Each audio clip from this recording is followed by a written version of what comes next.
Hello, this is Phillip welcoming you to the 1947th edition of the Enfield Talking Newspaper.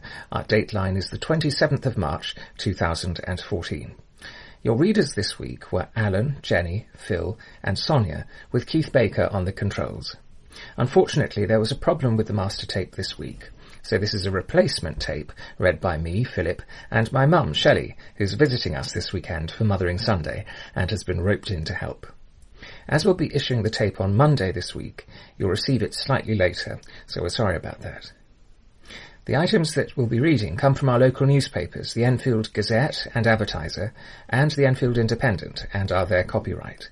Our title music is Country Rock Polka, composed by Pat Prilly, Fernand Bouillon, Harry Brewer, and performed by Jean-Jacques Perry, and is used with his kind permission. Our local stories in both papers this week, the headline stories, are the same story. It's about the girl from Palmer's Green, the Mauritian-born girl from Palmer's Green being deported, and the headlines are Deportation Girl Reprieved and Pupils Rally Together to Stop Friend Being Deported to Mauritius. Our fight is not over, they say. First of all, we have some special news items, and the one here from Enfield Vision, a reminder that there will be no Enfield Vision meeting on the 7th of April, that's due to Easter. Enfield Council plans to close the town centre to traffic to create cycling-friendly spaces. The council is now consulting on the future of all its town centres and wants to know your views on how town centres and shopping areas in the borough should be managed and how they can be improved to make a better place to do business. To receive an audio or braille copy of the consultation documents, please phone Karen Hale at Enfield Council on 020 8379 3885. That's 020 8379 3885. And the consultation runs until 5 o'clock on Friday the 11th of April 2014. And now my mum has some more special news items. The London Blind Rambling Club has a programme of walks which are taking place between March and October. Walks generally last around 7 miles with a pub stop. For more information, please contact Valerie Clark on 020 8868 0096. That's 020 8868 0096, or email valerie@clark.co.uk. The monthly audio description sessions at Tate Britain start in March. Talks take place seated in the gallery with trained visual describers giving a detailed and fascinating description of the works. Sighted escorts and guide dogs are welcome. For more information, please call 020 7887 8888. That's 020 7887 8888, or email anna.murray@tate.org.uk. Thanks very much. And now a notice about Listening Books. Listening Books is a charity that makes books accessible to everyone and offers an easy-to-use audiobook library service. The charity supports around 36,000 members across the UK, providing a wealth of fiction and non-fiction titles for adults and children. Members can enjoy MP3 CDs delivered straight to their front door, or can choose to listen to titles online via internet streaming, or alternatively can download titles to a portable device such as an iPod or smartphone via the website. Listening Books boasts a huge range of titles, over 7,000 in fact, a wide selection of genres, and subscription rates are £20, £35 and £45 depending on which service you would like. If you or someone you know would be interested in joining the service, please telephone the charity on 020 7407 9417. That's 020 7407 9417. Or email library@listening-books.org.uk. That's library@listening-books.org.uk. And now Shelley has the first item of local news. Right. A schoolgirl from Palmer's Green, threatened with deportation, was granted a temporary reprieve to stay in the UK yesterday, following a vibrant campaign by her fellow students. Oasis Academy Hadley pupil Yashika Bhagirathi 19 of Fox Lane was at Gatwick Airport on the verge of being flown to the island of Mauritius when British Airways staff refused to let her board the plane. Yashika, whose application for asylum has been separated from her family's after she turned 18 last year, and who is described by teachers at her school in South Street, Ponders End, as a model student, was taken back to Yarlswood Detention Centre in Bedfordshire. It is unclear how long the reprieve will last.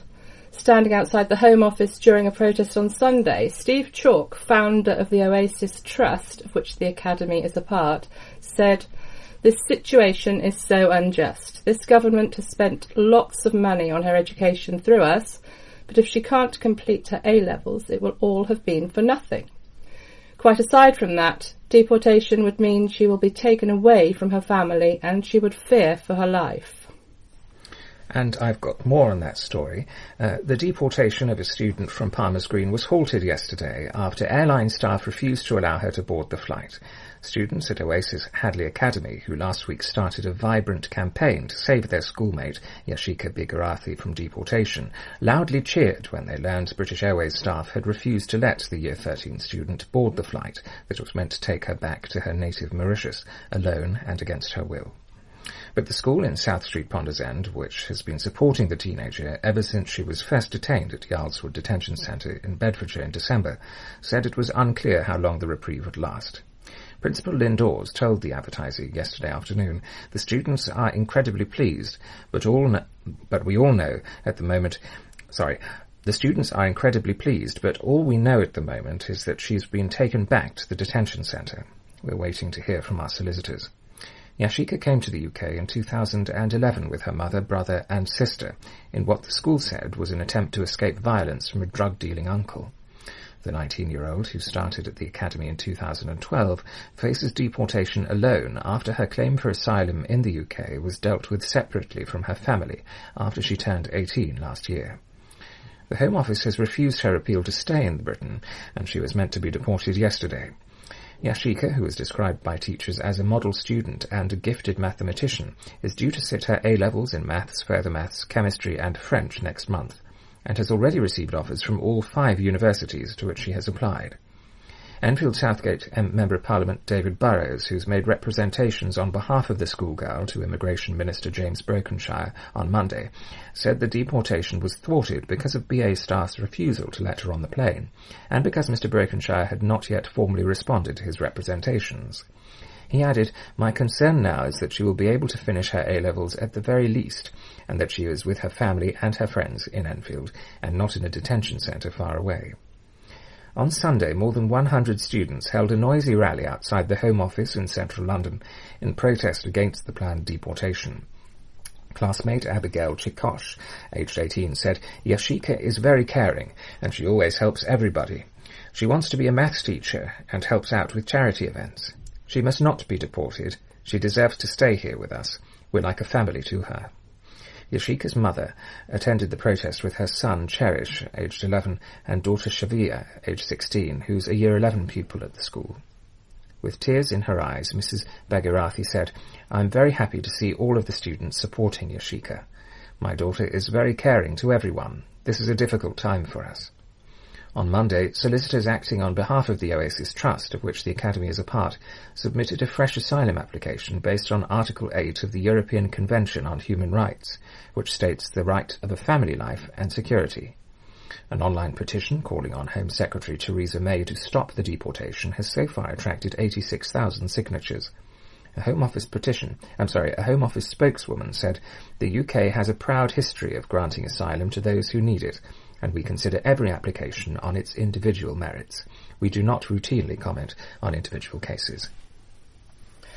A plan to build a 500-seat stand for spectators at Tottenham Hotspur's training ground was set to be approved last night after council chiefs delayed the decision for a month. The application by the Premier League club to add the stand to its multi-million-pound training centre off White Webbs Lane, Enfield, was originally scheduled to be given the go-ahead last month. However, after determined lobbying from environmental campaigners and residents, councillors on the planning committee decided they could not make their minds up about the fate of the application until they had visited the site, in effect putting off any decision until this week.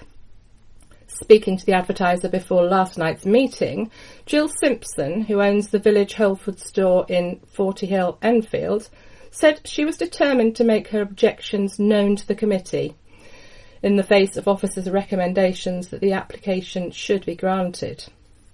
In a letter she submitted to the councillors on the planning committee, she said, "In my view, the green belt to London is as important as the rainforests to the planet." She said, "At the deputation I made at the previous meeting, I appealed to the councillors' integrity.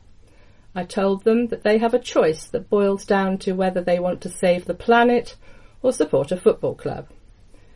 As well as fears that the application should be the thin edge of the wedge in terms of building on greenbelt land that acts as a buffer between Enfield and the M25, Ms Simpson believes a decision in favour of the stand could destroy the delicate balance of wildlife in the area. However, a spokesman for Spurs insisted the club is committed to providing a training centre that is sensitive to its surrounding environment and extremely sustainable.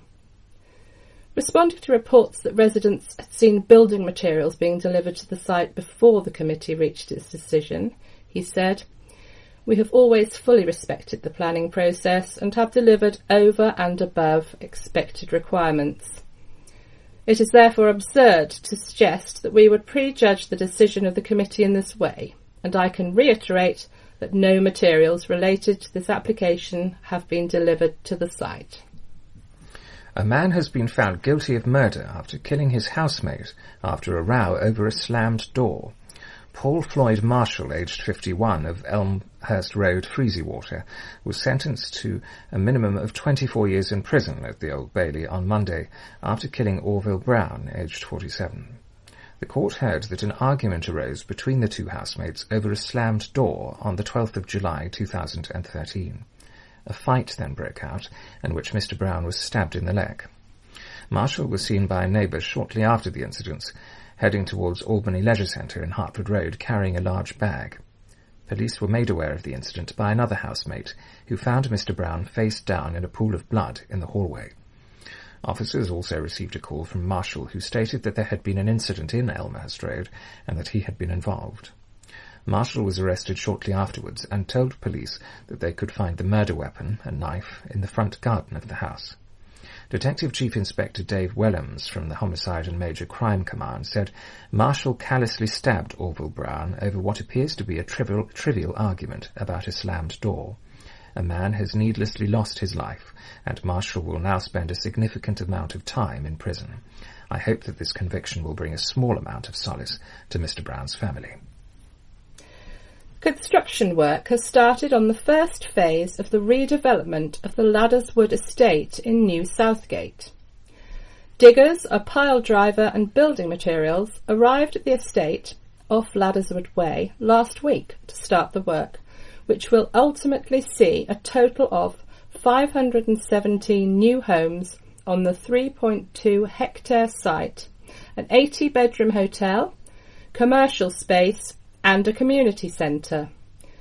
New Ladderswood LLP is expected to be completed by 2018 and is a joint venture between developer Mullally and housing association One Housing Group. Ahmet Oykner, Enfield Council's Cabinet Member for Housing, said, "Ladderswood is part of the Council's programme to replace old and outdated accommodation across the borough. Flats will be both generous in size and energy efficient, using the latest sustainable heating systems. Building on this scale is a gradual process, which will be accomplished in 5 phases, so we can manage the operation of relocating residents while their old flats are demolished and new buildings appear. The first phase has started on the former St John Lawrence pub and will deliver 40 new homes, 23 affordable and 17 for private sale." Mick Sweeney, Group Chief Executive at One Housing, said, "The regeneration will not only build new homes for the current residents, but create a sustainable, mixed tenure development with new jobs created during the construction. And long after it's built, there will be employment at the hotel and new businesses which will use the commercial space. The initial phase should be completed by late in the summer of 2015. Work on Phase 2, which will see 190 homes built, is expected to start later this year. Southgate's Royal British Legion has celebrated its 75th anniversary. One of the only legions still active in the borough, the Southgate branch in Nursery Road, Southgate, celebrated its long and established history by welcoming all members to its clubhouse for the day. Chairman of the Legion, Valerie Tate, aged 69, organised the event and was delighted to see so many people commemorate the long-standing group. She said a lot of our oldest members who came out hadn't been seen for a while, so it was an extra special that they joined in with the celebrations. A special mention goes to Reg Hemmington, who's been a member of the group for 71 years and still has his membership card from 1943. We had a service held by Vicar of St Andrews, Edward Turner, as well as a short film looking back at the history of our glorious club. Miss Tate has had a keen interest in the Legion due to her late husband Michael's love of the club, and said that she is hoping to attract more members to join. She said, "My husband used to love going to the club, and I have been a member for 25 years now. We're one of the only legions still growing at the moment. We've seen all the former Enfield Royal British Legion members join, and we were appealing for younger generations to get involved and keep our historic club going." Enfield Southgate MP David Burrows accompanied Prime Minister David Cameron on his first official visit to Israel and the Palestinian territories. The MP joined the Prime Minister as he addressed the Israeli Parliament, the Knesset, last week. Among the delegation were fellow Conservatives James Clapperson, the Hertsmere MP, Finchley and Golders Green MP Mike Freer, Hendon MP Matthew Offord, and Lee Scott, who represents Ilford North. During the visit, his first since entering office, Mr Cameron met with major players in the Middle East peace process, as well as visiting the Vashem Holocaust Museum. Mr Burrows said, "It was a real privilege to join the Prime Minister on his visit to Israel this week. Many of my constituents take a great interest in Israel, as I have done whilst MP." A Labour councillor selected to challenge for the Enfield Southgate parliamentary seat says it will be a tough struggle, but he's up for the fight. Bambos Charalambos, Enfield Borough Council's cabinet member for culture and leisure, was selected by fellow party members to take on Enfield Southgate's incumbent Conservative Member of Parliament, David Burrows, for the constituency at the general election in 2015. The councillor contested the position in 2010 when he was defeated by David Burrows by more than 7,000 votes. But Councillor Charalambos claims a lot has changed since. He said, "The party is in a different position from 4 years ago, and we're now ready to take on David Burrows. It will be a tough struggle, but I'm up for the fight. We're going to cover every area of the constituency, from Ladderswood to Hadleywood." Mr Burrows has been MP since 2005, when he defeated the incumbent Stephen Twigg, the current Shadow Secretary of State for Education. Mr Charalambos added, "I was overjoyed that my fellow members voted for me and have given me another chance to defeat David Burrows.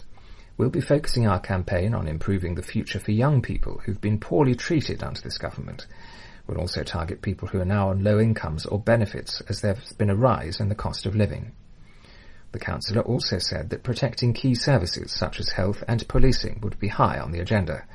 In a close contest, Mr Charalambos saw off competition from Linda Rice, a councillor in Barking and Dagenham, Julia J. Charles, founder of the Equalities National Council, and Palmer's Green councillor Ibrahim Doggis.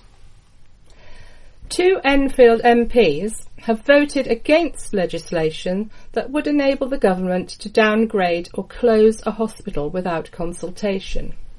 Clause 119 of the Care Bill allows administrators not to consult local groups or clinicians when making a decision to shut down or downgrade a hospital. The Conservative Enfield North MP, Nick Dubois, voted against his party and sided with Edmonton's Labour MP Andy Love for a Labour amendment to scrap the clause. The bill was passed, but Mr Dubois said he could not vote for something that diminished the influence of the people of Enfield over health care in the borough. He added, "I believe that NHS patients and the public suffer if we do not deal effectively with rare failures in our health service, but I do not believe that this clause advances that cause when balanced against the need for genuine consultation with the public.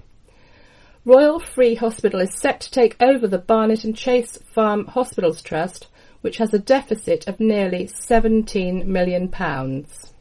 The trust set to take over Chase Farm Hospital is planning to sell part of the site and says it will provide health services in a contemporary and fit-for-purpose accommodation. The Royal Free Hospital NHS Foundation Trust, which is looking to take over the Barnet and Chase Farm Hospitals NHS Trust in July, has met Enfield Council planning officers over the future of the site in the Ridgeway, Enfield. The Royal Free in Ponders Street, Hampstead, reportedly hopes to raise tens of millions of pounds by selling land for a housing development, which would then make a bid for further funding from the Treasury, more likely to succeed. A spokesman for the Royal Free said these were initial exploratory discussions and no proposals were presented. If the acquisition was to go ahead, the Royal Free intends to redevelop health services on a smaller part of the land so as to provide clinical services in contemporary and fit-for-purpose accommodation. This will be funded by the sale of land that is surplus to requirements and from other external sources. Joan Ryan, Labour's prospective parliamentary candidate for Enfield North in the 2015 general election, said, "I worry residents of Enfield may lose their voice.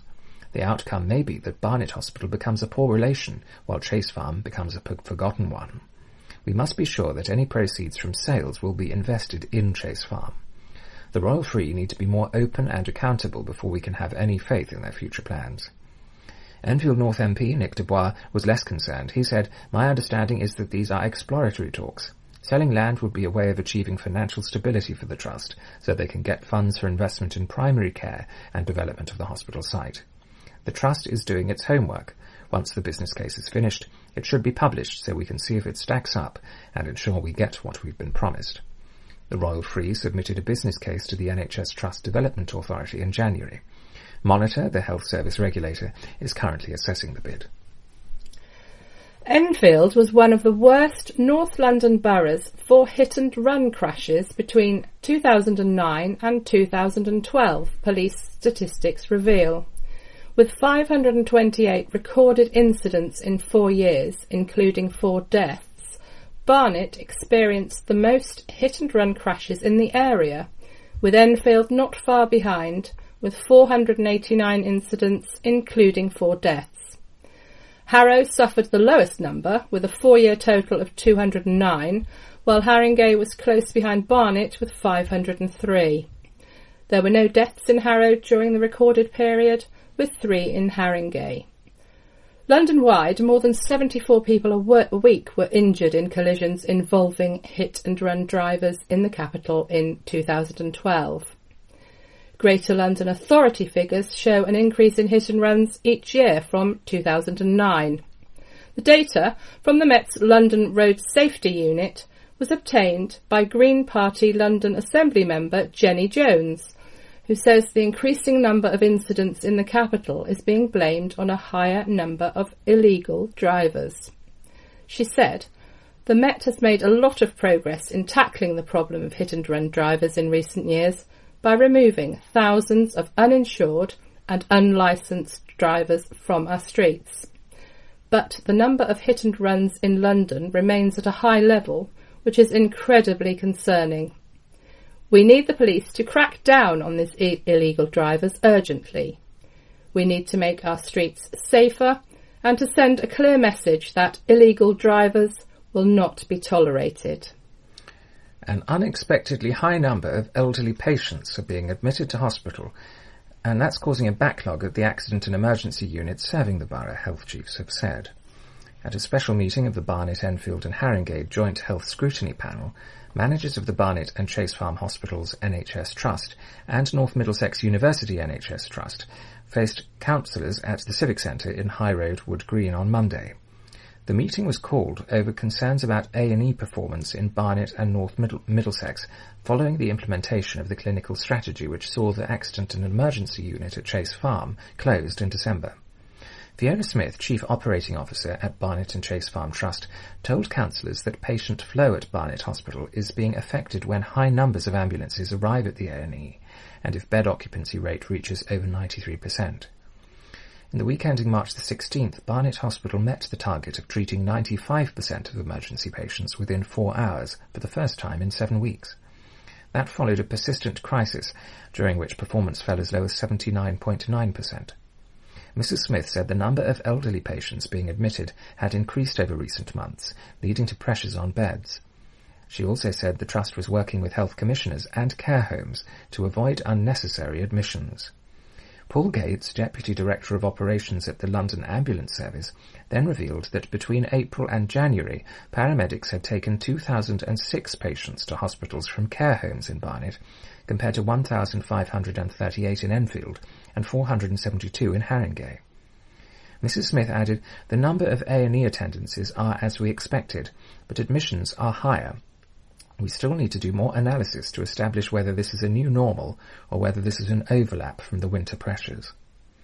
Julia Lowe, Chief Executive of the North Middlesex Hospital in Stirling Way, Edmonton, which has met the target during most weeks since Chase Farm was downgraded, added, "The numbers are where we expected them to be. There is something going on at Barnet that is different. We are working with health commissioners to see where the system can get better." Speaking after the meeting, Alif Kazimoglu, chairman of Enfield Council's Health and Wellbeing Scrutiny Panel, said, "We would not have these pressures if the improvements to primary care we were promised when the strategy first came about had been made. The Council took the NHS to court over this. It is the result of a lack of investment in primary care." A major milestone has been reached in the building of a new community hub in Enfield.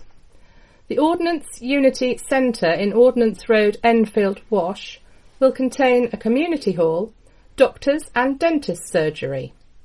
Building contractor Graham Construction is celebrating the framework of the new site taking shape and the first floor slabs being laid. They were joined by Enfield Borough Councillors to mark the occasion. Councillor Christine Hamilton, Enfield Council's Cabinet Member for Community Safety, Wellbeing and Public Health, said, "Ordnance Unity Centre will provide essential services for this area, improving lives in every way. This project has been planned with local people, the NHS and the Council. It will soon be complete and established as an indispensable community building for people of all ages to use and enjoy. The hub is set to open this summer." Bingo players in Enfield will be more comfortable following the duty reduction announced in last week's budget. Chancellor George Osborne announced plans to halve bingo duty to 10% when he spoke to the House of Commons last Wednesday. Only commercial bingo hall in Enfield, Gala Bingo, currently has between 150 and 600 customers each session and expects to put a large part of any extra money towards improving the bingo hall. Club Operations Manager Ken Turner said, "We've got the windfall, which will allow us to invest further in the infrastructure and the comfort of our customers. The bingo hall will host a Mother's Day event on Sunday with chances to win £500, £1,000 and £2,000 prizes." We should be there. Now we've reached the end of this side of the tape. Please stop your machine now, take out the cassette, turn it over and start side 2.